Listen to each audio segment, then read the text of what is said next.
Good morning, good morning. It's a Saturday. It's beautiful out. Look at that. Beautiful sun, Scottsdale, Arizona. I'm just having a philosophical morning. Got my Starbucks coffee and just wanted to get an idea out of my head into words.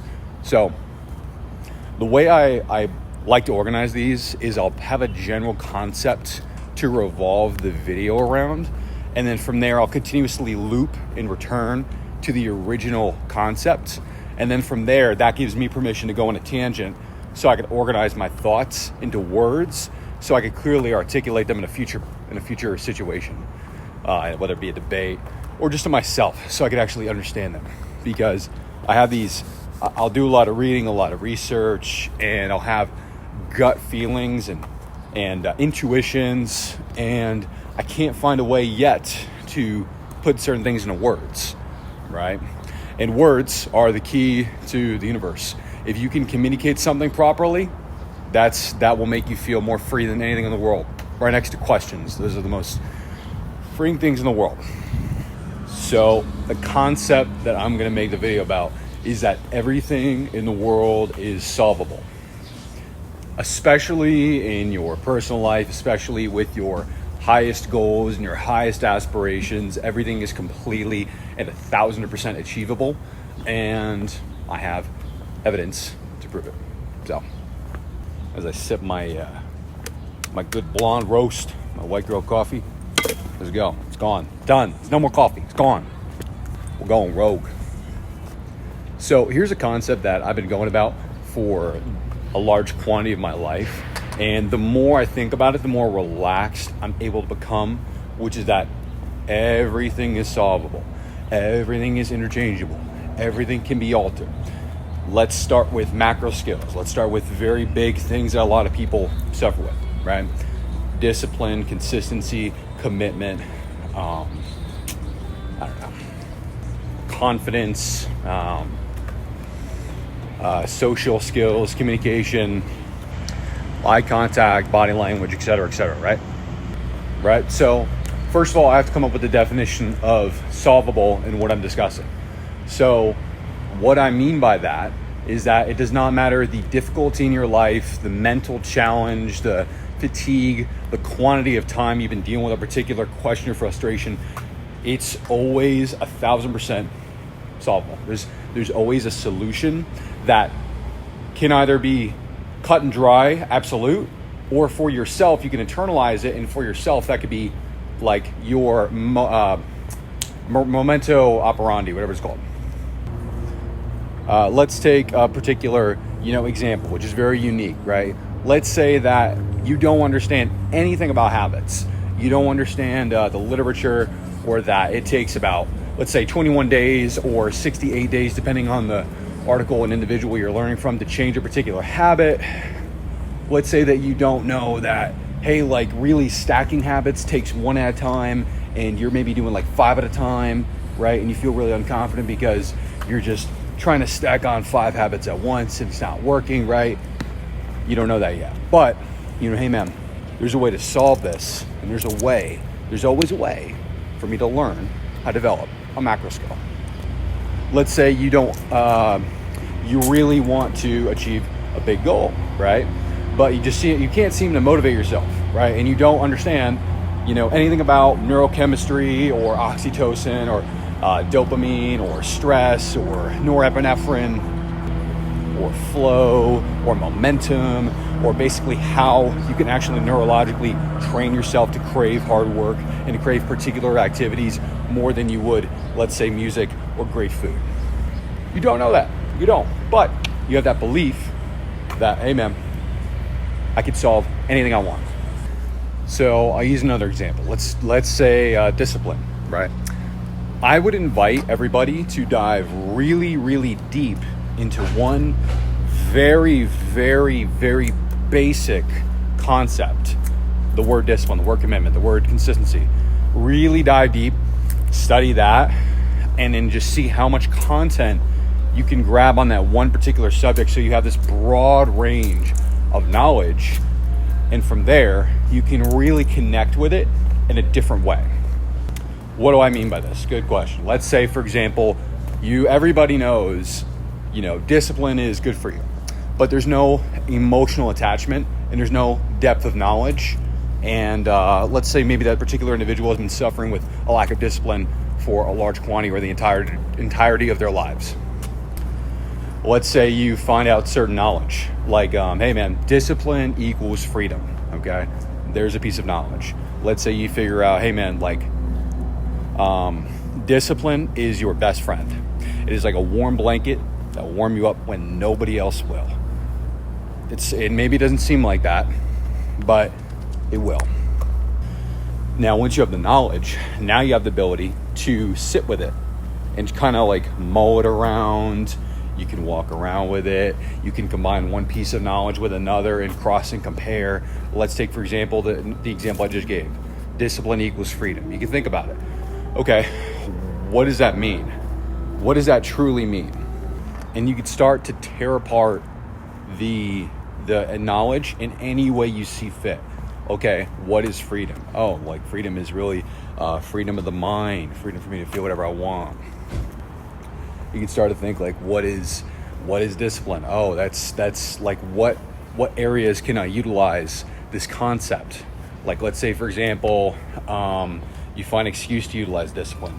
Make your bed in the morning, right? You find different ways to integrate such a basic concept in your life over and over and over again, because now you have knowledge, depth in a particular concept, and now you can mull it over, connect in different areas in your life, and from there find a way to have emotional neurobiological attachment, and you can utilize it. Now, I think what trips a lot of people up is that they think they know everything, but they don't consciously recognize that. They think like, oh, why the heck would I research such a basic thing when I already know this? Like, it makes no sense, and it doesn't really register that there's something to be investigated in this, right? A really great reason would be perspectives and philosophies, right?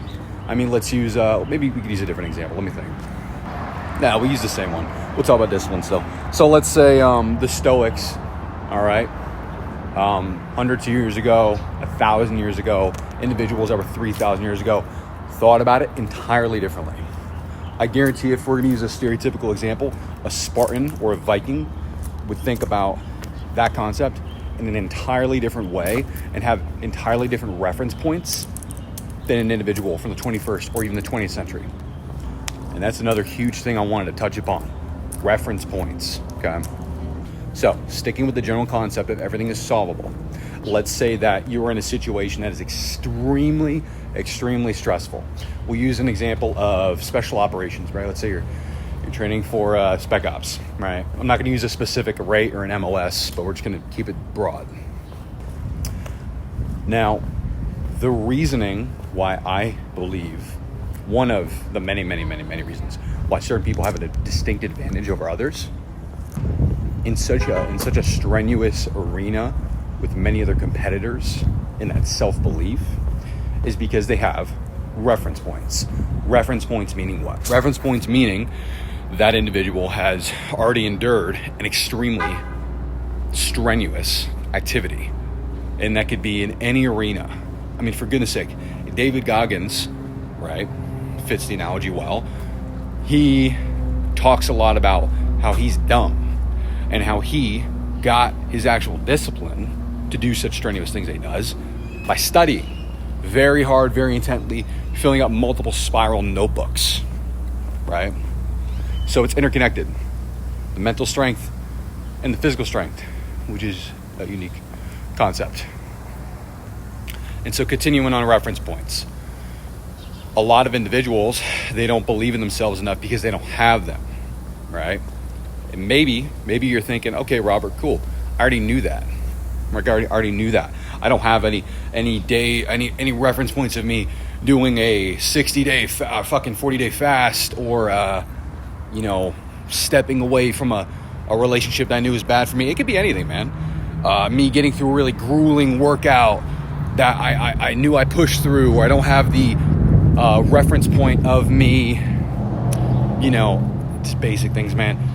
Studying for a test really, really hard and acing it, even though I had zero confidence in myself. Maybe you don't have that. Cool. Guess what you do have? Books. You do have reference points of others to know what's possible. All right. And this is the beautiful part. This is where you can control something. Let's say that you can, have a reference point, you can artificially create it or steal it from others. Okay. We'll completely use a different analogy.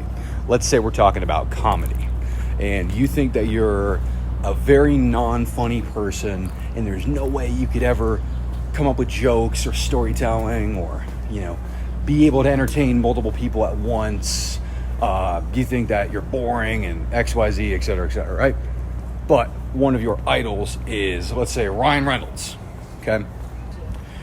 You can utilize the fact that there has been a human that you like and you resonate with, so you can choose the individual and use their reference points to be like, hey man, like, this is a time when he stepped up above and beyond and did this, so I can do it too. And it's kind of like the Muhammad Ali fake it till you make it concept, temporarily, until you create your own. You're using a crutch, you're using a little cane, which is honestly a freaking jetpack more than a cane. If anything, me like saying this is a cane is like me calling a book a cane. It's like, no man, like you're just shortening your growth trajectory. So basically I think I'm going to take this and I'm going to attempt to wrap it up. So the point that I'm trying to get at with everything is solvable is to say that I believe a lot of individuals, and myself included, absolutely, will think that they have a certain thing completely and utterly figured out, right? And let's say you have two individuals that have it, quote unquote, completely figured out. Everybody knows you need to remain completely open, but it's this discipline that you have to consistently remind yourself of. To stay open, stay firm to an extent, but still flexible to release an idea if there is evidence that it is not proving fruitful, okay? And a lot of people, they know the concept. It's, what was that term I used earlier? Momentus operandi. I'm going to remember it and I'm going to kick myself watching this. But it's like meaning a concept you remember consistently and you utilize it daily in life to measure yourself against. Something like, for example, a good example of one of those is, if I don't quit, I can't fail. It's one of those, you know what I mean? Just like this one. It's all figure outable. Interchangeable, interweavable, augmentatable, whatever. Let me give you a great example, okay? Goals. Everybody thinks like, oh, I have goals. Okay, great. And let's say you write them down every day. Actually, let's not even start there. Let's just say you have goals. Your goal is to live by a beach house, okay? And let's say you have a 9-to-5 job and like this is just what kind of keeps you going. You're like, oh, I know if I keep working in my middle management financial position that I can one day get a beach house. And it's always in the back of your mind, but you never put it to paper, right? And you think you have it figured out. You're like, hey man, like I have a goal. Like I have my goal. Like, what are you talking about? Of course I have goals. I'm a human. And then eventually one day you figure out something different. You say, hey, there's this guy that's able to really make himself work hard by writing goals down. Oh, wait, that's interesting. And he writes it down in the morning and the night, okay? Whoa, that's a little, like, extreme, you know? Let me just write down the morning, okay? You do that. It's much better. Let's say then you learn that whenever you write a goal down, you have a 48% increased chance of achieving it.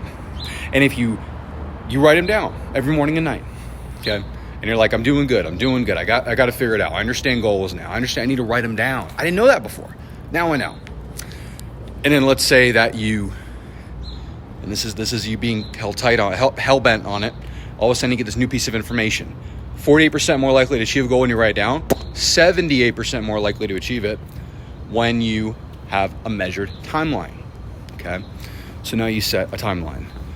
Okay. Oh shoot, I didn't know that. Let me set my beach house. I'm gonna get it by I don't know, a year from now. I'm gonna get a big old beach house in a year. Okay. I gotta figure it out. I need to write them down every day. I need to have a big goal, and I need to have it. I need to have a timeline. And then you learn something else, right? You learn about SMART goals. Specific, measurable, attainable, realistic, time-oriented.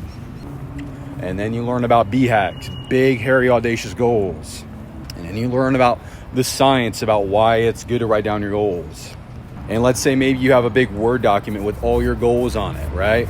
And they're all organized, right? And let's say all of a sudden you get stuck. You're like, I'm just not motivated. I don't get it. I'm doing everything. I have every bit of research. I keep researching the same subject, you know? Okay. Now it's time to try something else. Maybe there's new areas you need to investigate on how to properly optimize it. Let me give you an example without overcomplicating it. Just stick to SMART goals. Let's just stick to SMART goals. Just have like 2 to 3, maybe simplify it. 2 to 3, right? You were doing nothing, now you're doing too much, and it's like a pendulum, okay? You're augmenting.